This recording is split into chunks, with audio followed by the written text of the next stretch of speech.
இன்னைக்கு நெய் கொழுக்கட்டை எப்படி பண்றது அப்படின்னு இந்த வீடியோல பார்க்கலாம். விநாயகர் சதுர்த்திக்காக நம்ம வந்து இந்த நெய் கொழுக்கட்டையை வந்து நெய்வேத்தியம் பண்ணலாம்.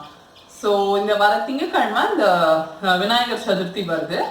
நம்ம ஒரு கதை சொல்லிகிட்டே அப்படியே நம்ம எப்பொழுதும் போல நம்ம ஸ்டார்ட் பண்ணலாம். முதல்ல எப்படி வந்து பூர்ணம் பண்றது அப்படின்ட்டு நான் சொல்றேன், எல்லாருக்கும் தெரியும். ஸோ இப்போ இதுல வந்து நான் 3/4 டம்ளர் வெல்லம் எடுத்துட்டு இருக்கேன். ஸோ இதை வந்து நல்லா அடுப்புல போட்டுக்கோங்க. இதுல வந்து மூழ்கிற அளவுக்கு தண்ணி விட்டுக்கோங்க. நல்லா கொதிச்சுட்டு இருக்கு.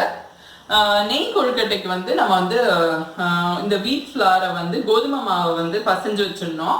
அதுல கொஞ்சம் நெய் போட்டு தண்ணி போட்டு நம்ம ஒரு 1/2 மணி நேரம் ஊற வச்சிடணும். நல்லா தளர்த்தியா பசையணும் ஆக்சுவலா நெய் கொழுக்கட்டைக்கு. அதுக்கப்புறம் யூஸ்வலா உள்ள தேங்காய் திருவி வச்சுக்கணும். மற்றதெல்லாம் செய்யணும் நான் சொல்றேன்.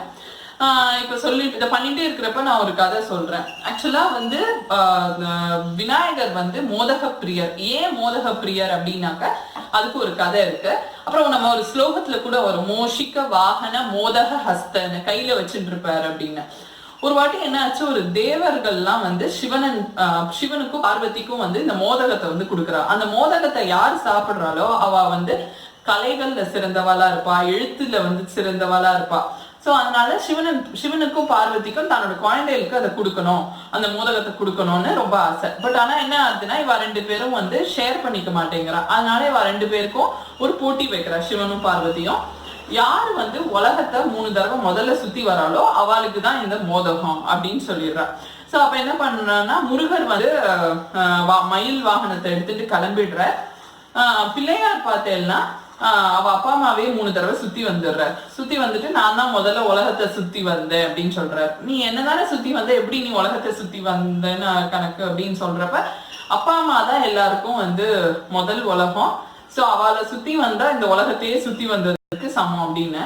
ஸோ இவாளோட ஒரு டிவோஷன், அந்த அப்பா அம்மாக்குள்ள மேல வச்சிருக்கிற டிவோஷனை வந்து பார்த்து சிவனுக்கும் பார்வதிக்கும் ரொம்ப இம்ப்ரெஸ் ஆயிடுறது. ரொம்ப வந்து சரி இந்த மோதகம் வந்து விநாயகருக்கு தான் அப்படின்னு சொல்லிட்டு மோதகத்தை வந்து கொடுத்துடுற. அதே மாதிரி இதனாலதான் வந்து அவருக்கு பேரே மோதக பிரியர் அப்படின்னு பேரு. நம்ம வந்து கொழுக்கட்டை வந்து நம்ம பண்ணுவோம் நம்ம விநாயகர் சதுர்த்தி போதோ சங்கடகர சதுர்த்தி எப்பவுமே. இப்ப நான் வந்து இந்த பாகுல வந்து கொஞ்சோண்டு இந்த ஏலக்காய் பொடி பண்ணி வச்சிருக்கேன், அதை நான் போட்டுக்கிறேன். நல்லா கொதிச்சு வருது. ரொம்பலாம் வந்து ஜஸ்ட் கொதிச்சாலே போதும். அதுல நம்ம அப்படியே தேங்காய் போட்டு கலரிட வேண்டிதான். இப்ப நெக்ஸ்ட் நான் வந்து தேங்காய் போட்டுறேன்.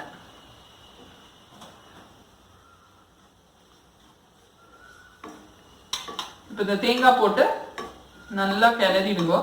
இது வந்து நல்லா இந்த இது வந்து கொஞ்சம் திக்கா வரணும். இந்த தண்ணி இருக்கு இல்லையா, அதெல்லாம் வத்தி போயிடணும். அது வரைக்கும் இந்த மாதிரி கொதிஞ்சு வரப்ப நம்ம வந்து அனுப்பிச்சிட வேண்டியதான் ஸ்டவ்வை. ஒரு சப்பாத்தி இடுற மாதிரி இப்படி இட்டுட்டு அதுக்கப்புறம் இந்த மாதிரி இந்த இதை கட் பண்றதுக்கு வந்து இதை வச்சிருக்கோம். இது வந்து இப்படி நல்லா இது மாதிரி ஒரு 4-5 கொஞ்சம் சப்பாத்தி வந்து தின்னா, அதாவது மெல்லிசா இடணும். அப்பதான் வந்து நல்லா இருக்கும். அந்த இது பண்றதுக்கு கொழுக்கட்டை பண்றதுக்கு நல்லா இருக்கும். இப்போ இந்த கட் பண்ண பீஸ் எடுத்துட்டு இதில் வந்து பூர்ணம் வச்சுட்டு இதை நல்லா மடிங்கணும்.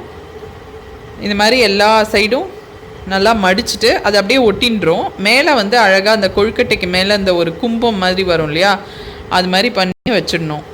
இப்போ இதை வந்து நெய்யில் வந்து போட்டு ஃப்ரை பண்ணலாம். நான் வந்து எண்ணெய் எடுத்துட்டு அதில் கொஞ்சோண்டு நெய் போட்டு ஃப்ரை பண்ணுறேன். அடுத்த ஸ்டெப் பார்க்கலாம்.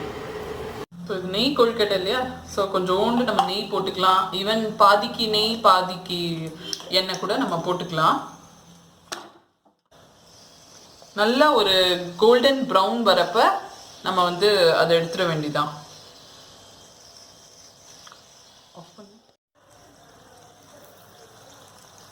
இதை வந்து நம்ம மைதால கூட பண்ணலாம். ஆனால் வீட்டில் பண்ணுறது ரொம்ப ஹெல்த்தி, அதாவது கோதுமையில் பண்ணுறது ரொம்ப ஹெல்த்தி. நீங்கள் வந்து பிள்ளையார் சதுர்த்திக்கு நாள் கூட இதை நம்ம வந்து பண்ணி வச்சுக்கலாம். அடுத்த நாள் வச்சு இதை நைவேத்தியம் பண்ணலாம். இது ரொம்ப ரொம்ப சுலபமாக ஈஸியான மெத்தட் இது, அண்ட் ரொம்ப ஈஸி கூட. வேறு என்னென்ன வீடியோஸ் வந்து விநாயகர் சதுர்த்திக்கு போடணும் அப்படின்னு சொல்லிட்டு கீழே கமெண்ட் பண்ணுங்கள். உங்களுக்கு இந்த வீடியோ பிடிச்சிருந்ததுன்னா லைக் பண்ணுங்கள். மேலும் வீடியோஸ்க்கு கமெண்ட் பண்ணுங்கள். ஃபன் சென்டர் சேனலுக்கு சப்ஸ்கிரைப் பண்ணுங்கள். Thank you so much.